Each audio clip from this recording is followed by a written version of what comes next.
to our presentation of our annual report for 2015. To start with, I will tell you a few words about the report. The report analyzed the state of human rights in 160 countries and demonstrates the trends in the policy in human rights fields.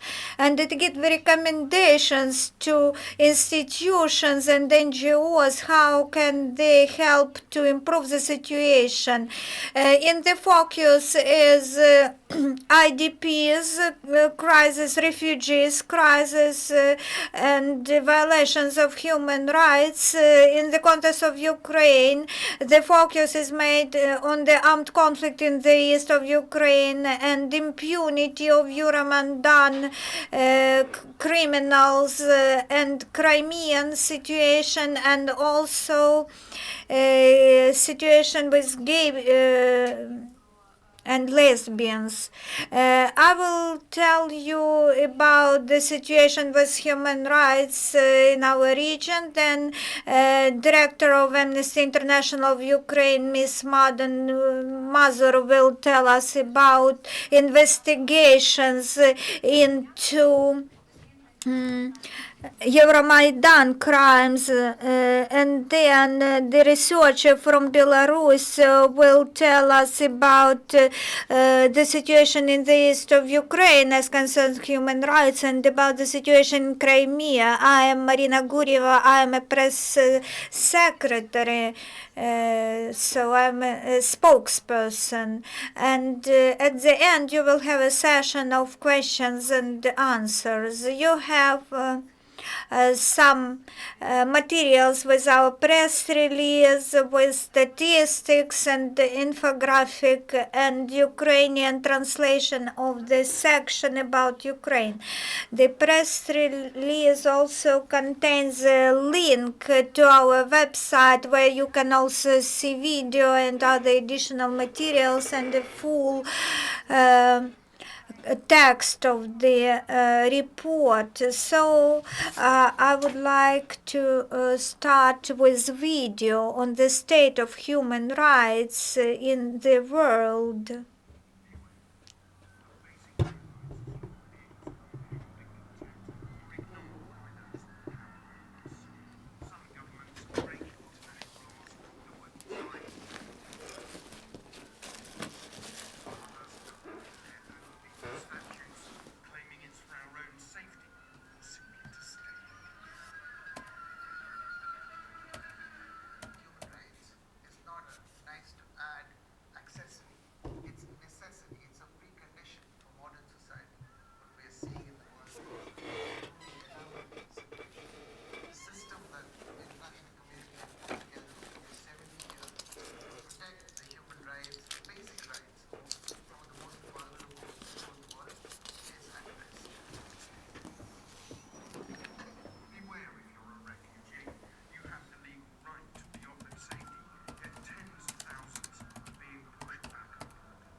As you can see, 2015 was rather complicated in the state of human rights in Central Asia and Europe.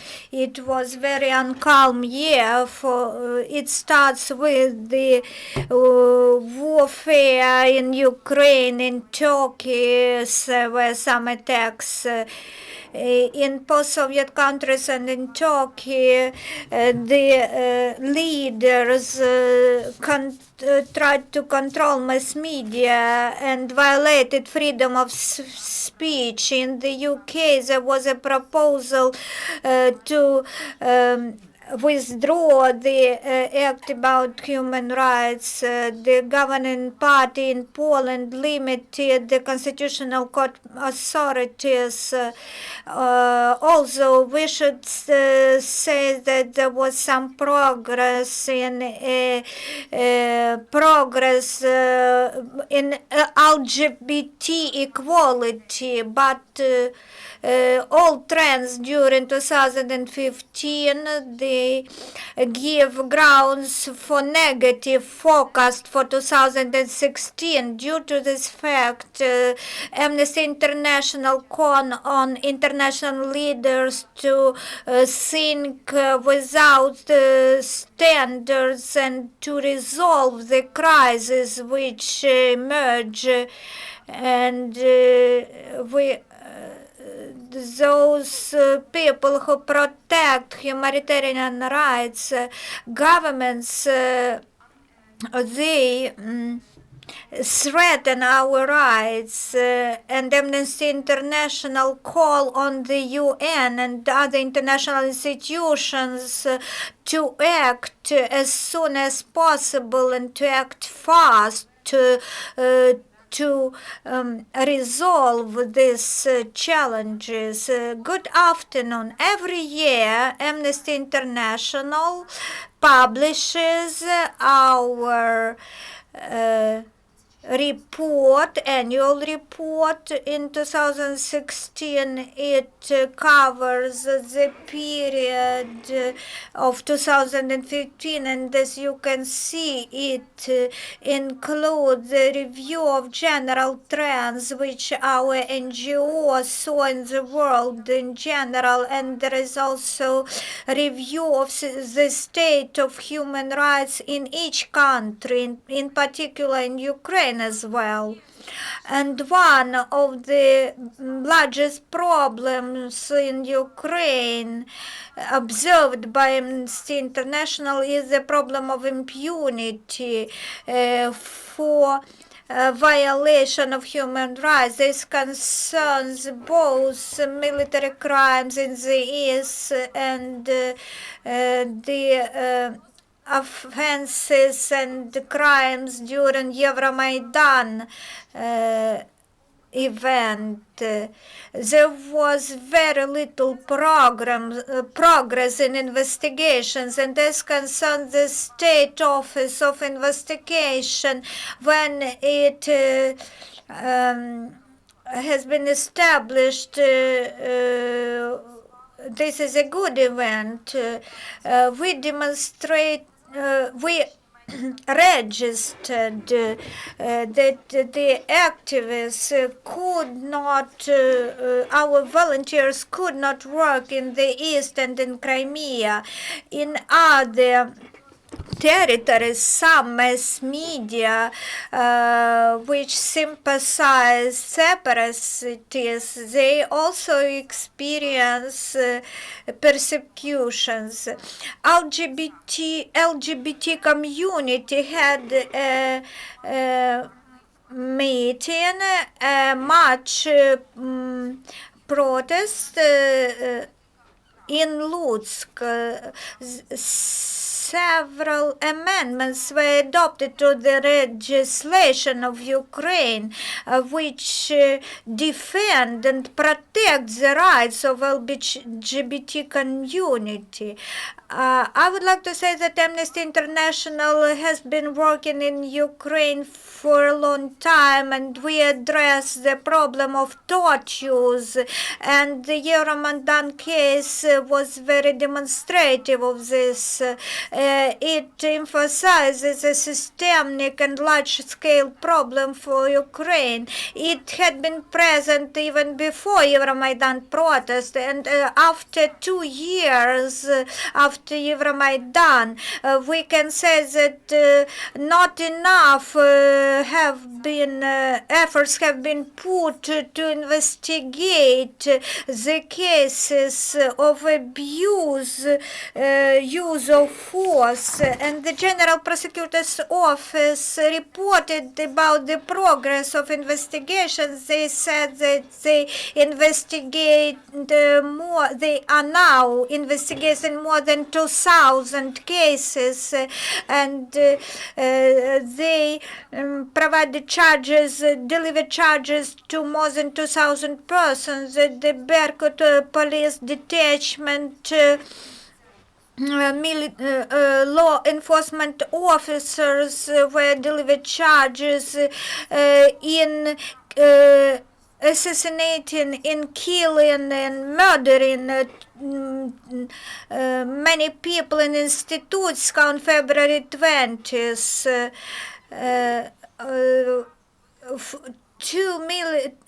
Law enforcement officers were sentenced for 4 years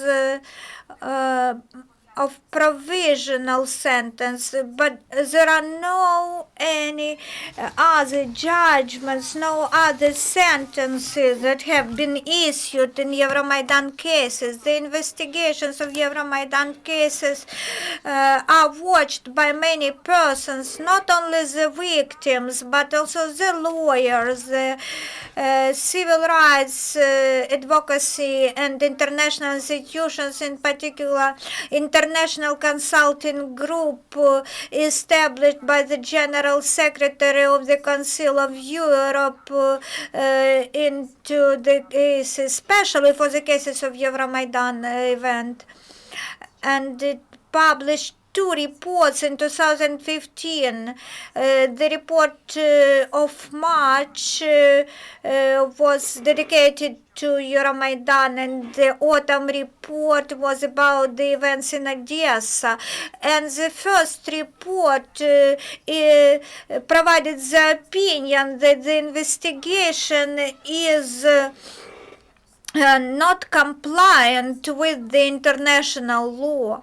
At the systemic level, the event happened which Amnesty International has been waiting for a long time, and which we called for 4 years to happen.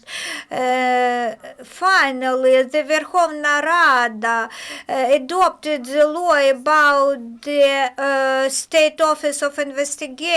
It will have the responsibility of prosecuting the cases of law enforcement officers' crimes. As of the end of 2015, the law have not been signed by the President of Ukraine. In January, the President signed it. Today, on 23rd of February, we do not see any steps on the way of establishing this office, and we know that in the national budget, no allocations are made for the National Office of Investigations, although the law effective date is March 1st. As the fact that no funds are allocated, this is a very bad signal. The prosecutor's office may lose its powers. That is why the Office of Investigations is not established, we think. As concerns LGBT situation, LGBT community, what do they experience? What is the state of their freedoms? We would like to mention that after the long negotiations with the Kiev law enforcement officers and council, city's council, there was a march of LGBT community in Kiev, and the president made statement, public statement that LGBT community has the right for equal meetings, for free meetings. But the decision was made late on protection. So those, the right-wing groups, the right-wing teams, they attacked the march activists. As of the end of the year, we know that the proceedings have been initiated and the investigations were made, but we did not see specific results of those investigations. Although the participants in the march, they proceed to receive some messages by telephone, messages where they are intimidated. So organizers of the march, they now think of holding a closed festival, but anyway, the attack was made on that office where they held their assembly. On November 12, the Верховна Rada of Ukraine amended the Labor Code of Ukraine, banning discrimination by gender and by sexual orientation. Ukrainian parliamentarians have been trying to avoid this step for a long time, but this step was made. Because it was required for liberalization of the visa regime. Good afternoon. Thank you for coming. I would like to return to our video. You saw there that people are persecuted in some countries just for sharing some information in the social networks, in mass media, and Ukraine is not an exclusion. I would like to say about Roman Katsaba, blogger from Ivano-Frankivsk, who we think is and jailed because of his political views. On YouTube, he posted video where he called on Ukrainian men not to go to the army by conscription. So he is now a party in the criminal proceedings, and journalist Ales Buzina was assassinated near the house of this in-jailed political prisoner. Arsen Avakov, the Minister of Interior, said that the investigation is almost finalized, but this is not so. Both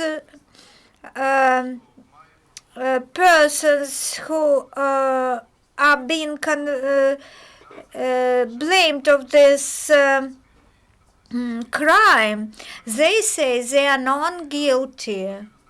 In July, based on the law, the ministry made requests to ban the Communist Party on the basis of decommunization law. The Communist Party of Ukraine was banned. This law banning propaganda of communist symbol, it was criticized not only by our NGO but also by Venice Commission, which recognized that it encroaches on the freedom of speech. And the sentence supposed loan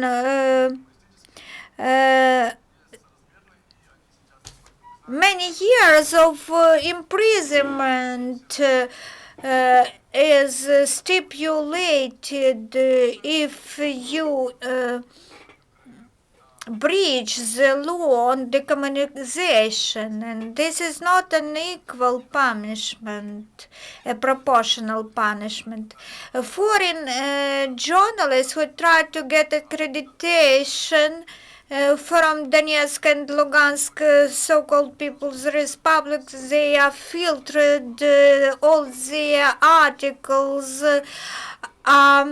checked to understand their positions, and if they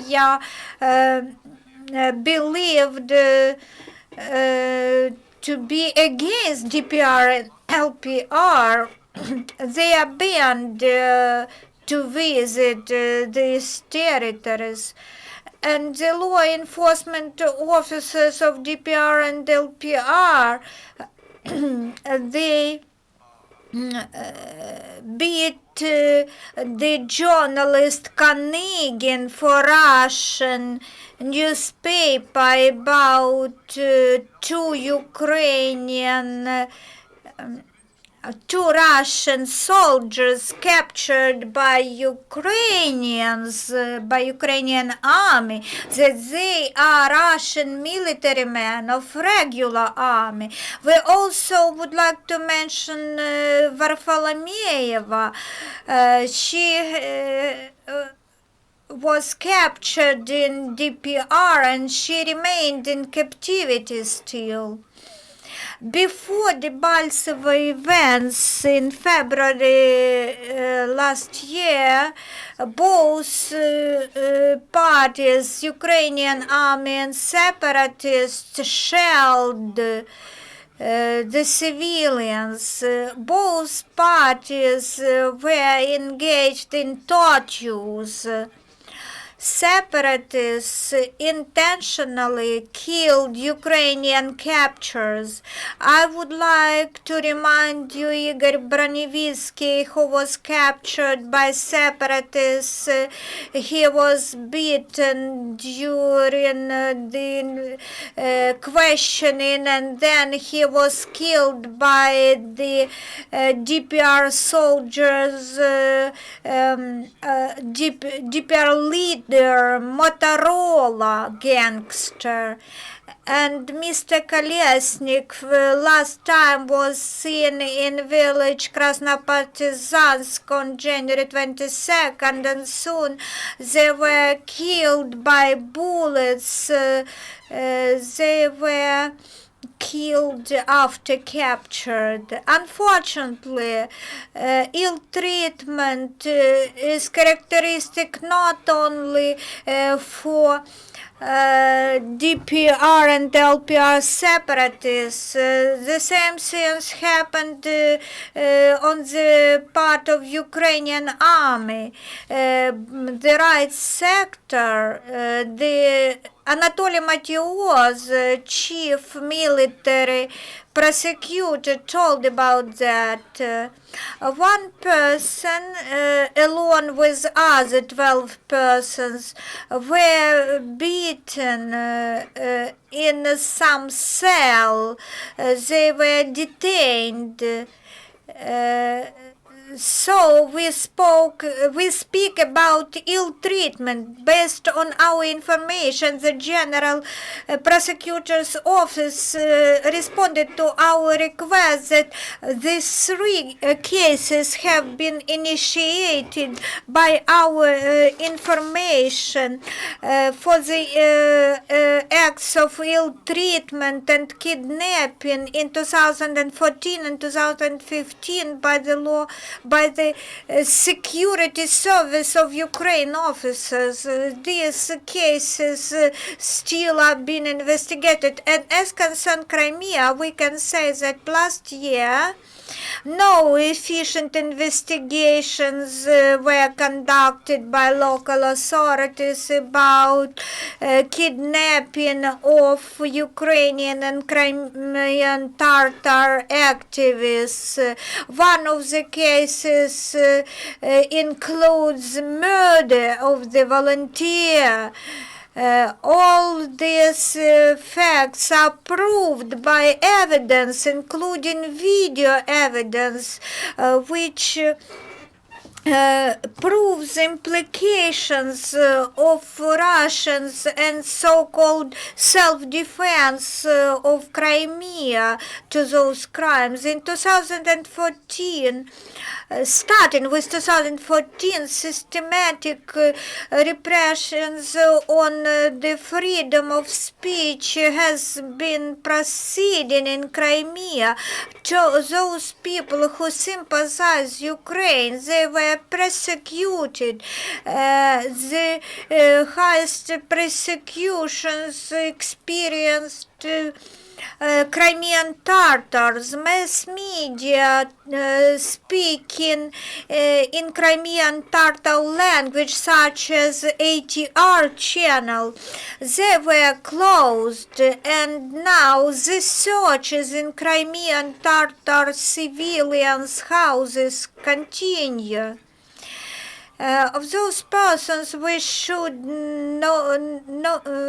emphasize Artem Chigos, who in January last year was the top leader of Majlis of Crimean Tatars, because Rifat Chubarov and Mustafa Dzhemilov, the leaders of Crimean Tatars, they were banned from visiting Crimea. So Artem Chigizov was the next leader of Crimean Tatars.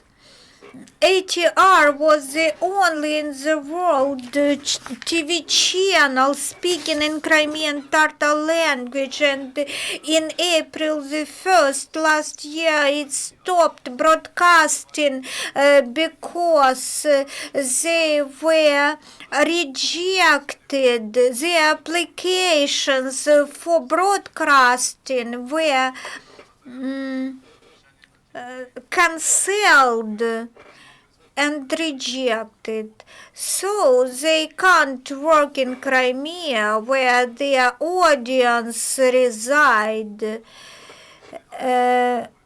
In May, in Simferopol, pro-Ukrainian activists Kuzmin Shikhodjiev were detained. They wanted to celebrate 2001st birthday of Taras Shevchenko poet, and used blue and yellow symbolics on their clothes.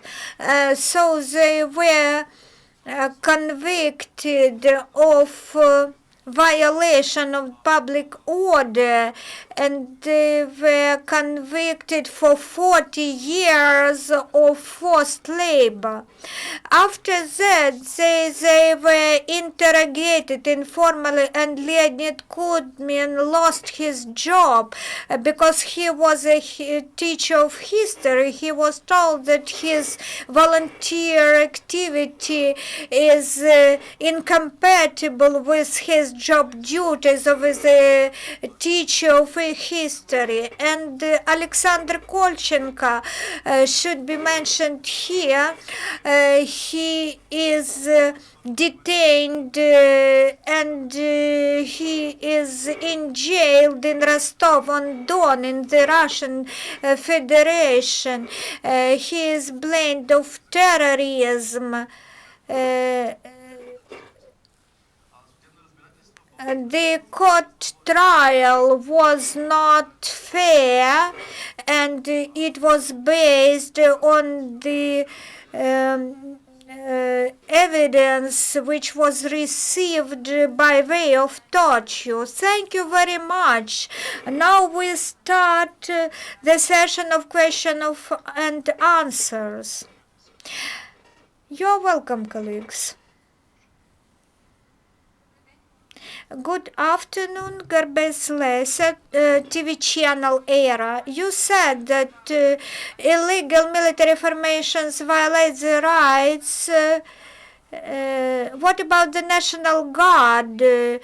Is this only the rights sector or also some National Guard and army military men, they also violate the rights of civilians in the East? According to our information, the situation with repressions against civilians in the occupied territories and controlled by Ukraine territories. There are both volunteering army detachments and the security service of Ukraine and the representatives of the rights sector which have not integrated into the Ukrainian army. All of them, according to our information, were implicated in crimes against human rights of civilians in the East. We hope that criminal cases will be initiated and prosecuted, and the guilty persons will be prosecuted. Sergei Kutnyakov, press service of the Fund of the Memory of the Heavenly Hundred. Was it your organization Amnesty International provides information about the management of the so-called DPR, LPR and the Russian Federation? Because as far as I understand, you monitor both sides. Proportion of crimes if you research all military crimes against human rights by military units of DPR, LPR and by Ukrainian army. Which army has the high account of violations? Yesterday in Moscow we delivered the presentation of the same report. It was in the closed mode because it is not possible to talk publicly in Moscow about this, about our reports. Of course, we communicate information to representatives of the Russian Federation, this is ombudsman in Russia and representative in their governmental bodies who we meet regularly. As concern DPR and LPR governments, we try to have contacts and meetings with them, but we meet problems with communicating their messages to them because we got to understand when we try to send some request or petition to them, despite their contacts available, it happens that in reality they do not work and do not exist. For example, so-called reception office of Mr. Zakharchenko. It is hard to contact. It seems that local authorities try to be far from people and to close eyes on the situation, on the status quo. And de facto, you asked who violates the human rights more, separatists or Ukrainians army? Our principal position is that we do not compare both sides, but I can say that there is a trend with getting information. We can't get information from LPR and DPR. This is a bad trend. They try to hide information. I will give you an example how we investigate cases of people who were kidnapped or captured in DPR and LPR. We meet people who were there in the territories of LPR and DPR. We try to check their words using other sources, but it is very difficult because, there is a process of exchanging captives, but it goes not fast.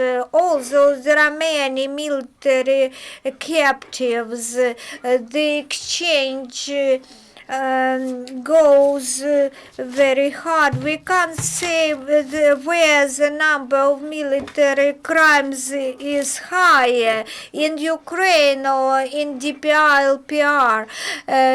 In Ukraine, the situation differs with that we have contacts of governmental bodies where we can file our requests, in contrast to the other party. This is what we are talking about in our report, which we published today. We have been talking about analogous, similar situations in our report, which we published 1 year ago. Amnesty International have always been working under the principle of pressing the governments because they have responsibility for the human rights. But now we see that governments are not always the violators of human rights. Some quasi-states like Islamic State, like Boko Haram, like LPR, DPR, we face problem, we face the challenge how to send them our claims, because we know that they violate the rights, the human rights there. We do not like to recognize their power. That is why we seek new creative ways to respond to the situation. As concerns the Russian Federation, we have been regularly communicating all violations on the territory of Russian Federation which we register. One of the examples is Sentsov, Kolchenko and Afanasyev said case. If you enter our website, you will see that we are conducting an action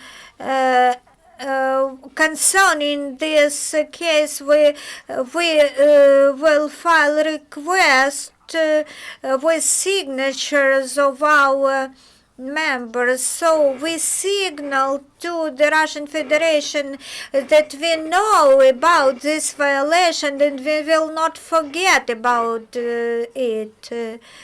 This Amnesty International and any ordinary person can sign such petitions about violation of human rights.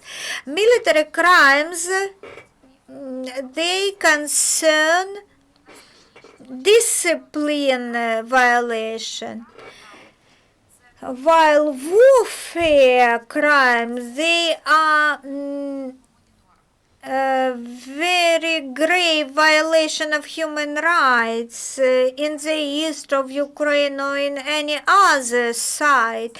Now, in our focus, Amnesty International has Syria. Any armed conflict includes violations from both sides. Any conflict is characterized by such violations from both sides, and we believe that we should talk, we should not be silent about the violations committed by Ukrainian side as well. These facts anyway will become known, whether or not Amnesty International will tell about them.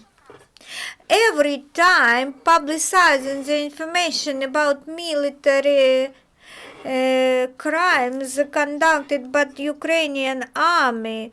We hope that there will be adequate response from the government of Ukraine, and there is difference in response. Ukrainian government they respond, they contact with us, they are ready to discuss those facts which we had documented, and they are ready to respond.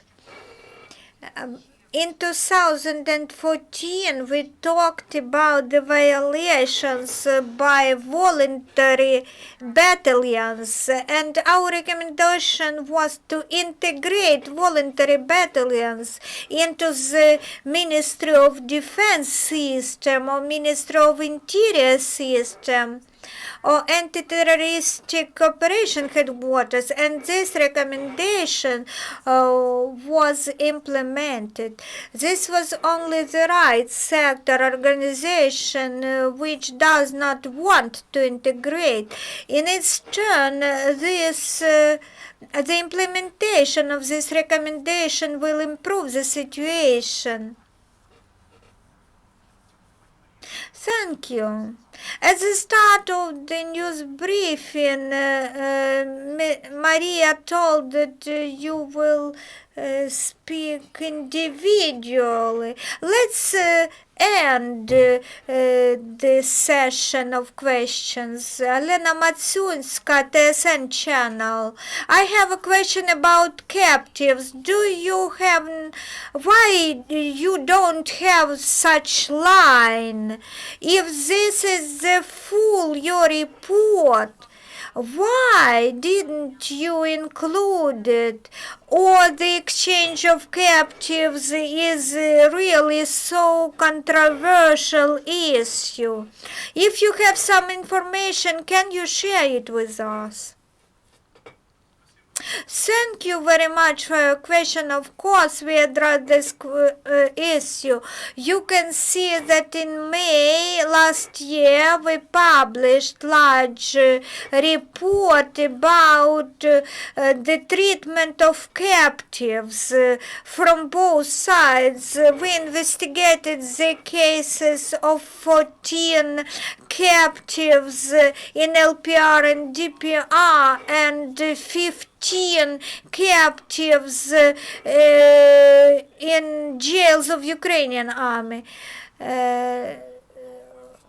We continue our efforts in this direction. This year we will also publish a specific detailed report of what is happening both on that side and this side. This is a very important issue and we do not exclude it. If you need some specific details, you are welcome to our website, amnestyinternational.com.ua. I would like to mention that the review about every country is thesis. It provides thesis, basic things which we have registered. Of course, there are many other violations. And there are sources of additional information. There are links to sources of additional information cited, quoted in our section of international report. So we have a link on situation with captives in Ukraine and the crimes related to this sphere.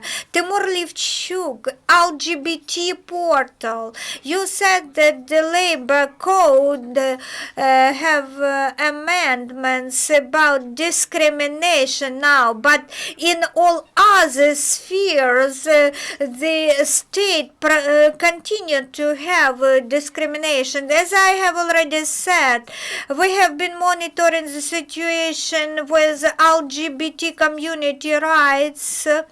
When we talk about LGBT community rights, we are not talking about special rights of this community. We are talking about giving them equal rights, so the same rights as other members of society have. Even the march of equality, which I talked about, this is just their exercise of the right of freedom of expression. This is one of the basic rights of LGBT community, which its members experience. So we are glad that the amendments have been introduced into the labor code, but this is not enough. A comprehensive, non-discriminatory legislation should be adopted. This is not only LGBT community who needs that.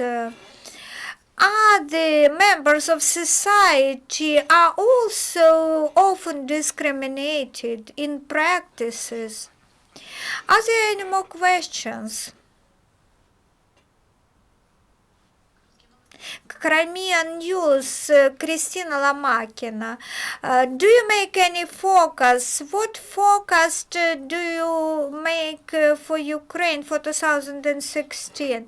Well, I will tell you, we do not make forecast. This is not our responsibility, but we monitor the situation. What we can see, last year we visited Crimea.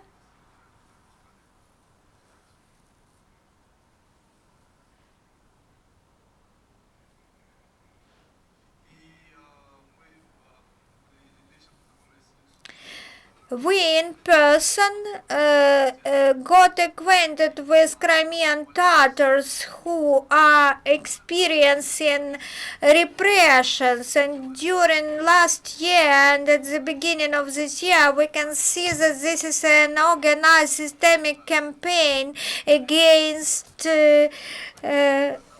Crimean Tatars. We see new cases initiated, and we see the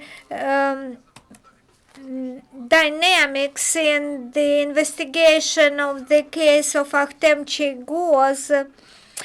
So we can say that these are persecutions against ideological dissension and any dissenting views. So an order to arrest was issued, and the last news is about the ban on Majlis of Crimean Tatars. This demonstrates that the so-called Crimean power, Crimean authorities proceed persecuting any cases of dissidents.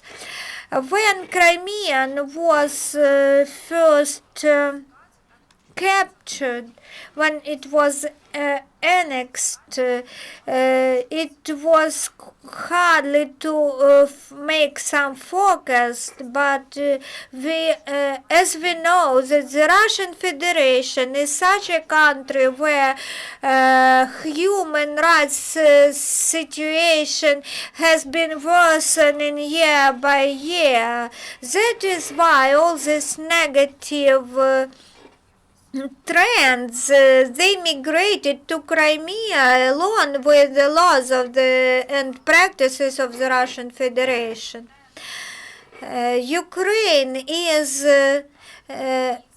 in between, and many things depend on the government of Ukraine, what way Ukraine will choose, and whether the government will listen to the volunteers and NGOs and international institutions, because our state have such opportunities despite the complex challenges Ukraine face. International expert community believes that everything depends on political will of Ukrainian government. We have some progress, but it is insufficient. The same concerns the State Office of Investigation. The State Investigation Office has been established, but no funding is allocated from the national budget. And the march of LGBT community, when there was a fight between some protesting against the march group, the safety, security of its participants this year should be ensured. We monitor. We do not make forecasts, but we make recommendations and disseminate them, and we hope that Ukraine will listen to our recommendations and make the right choice. This is not the European choice that is in question. This concerns every of us. Well, we have 2 minutes left. Your last comments. Thank you for your attention. If you need some additional information, you can contact me. Thank you very much.